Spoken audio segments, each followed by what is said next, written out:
Okay guys, good evening. For today's video guys, ito ang ating recipe.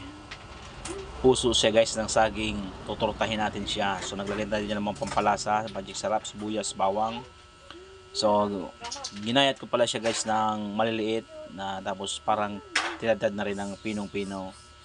Tapos ginunaw na guys sa may asin para mawala yung kanya dagta.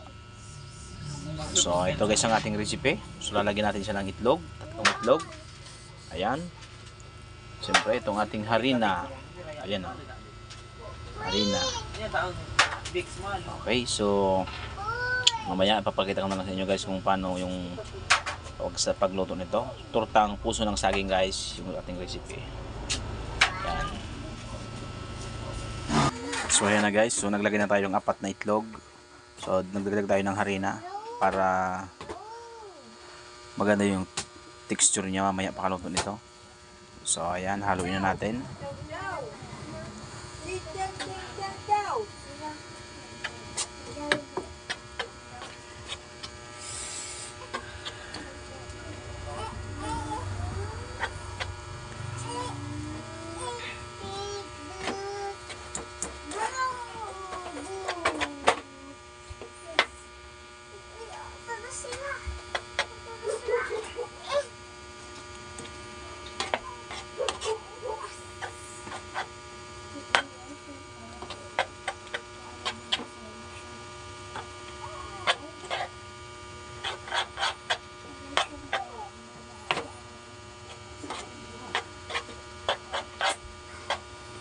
Lagyan pa natin ng harina.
Ayan na guys, nagsimula na tayo magsalang guys. So yung ganoon na pala guys yung kulay ng mantika niya kasi ginamit natin yan sa pagprito ng isda. So para makatipid hindi na kami bumili ng bagong mantika. Ayan. Firm na firm. Dapat nga ni, sabi pala ni kuan sa maling manipisin sana eh. Ngayon mo talaga pagkuhan ng marina.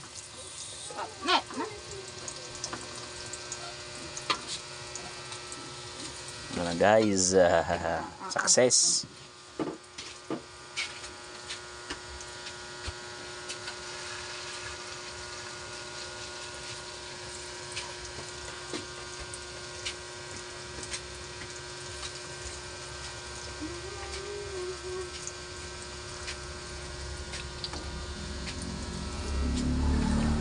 Hindi po ba rin ito setting bugas?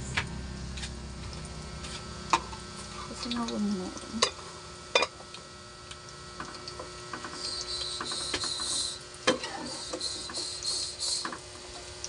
Ang pundo baga. Inubos mo sa harina?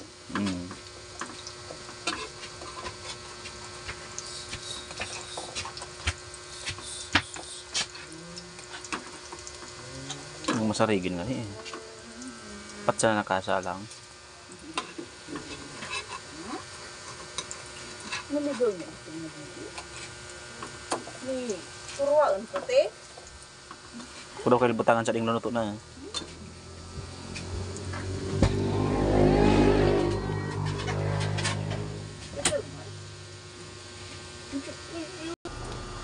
So ayan na guys, ang ating finished product ng ating tortang puso ng saging. Okay, so ito pa yung ating nakasalang. Okay, nagdito pa yung isalang natin. Ayan na guys. Okay guys, so hanggang dito lang tayo. So don't forget to follow, please like and share and then subscribe ang aking YouTube channel, The Q Recipe. Bye for now. Bye muna guys for now. Kita-kits na naman tayo sa susunod na ating video. Okay, so hanggang dito lang tayo guys. Bye.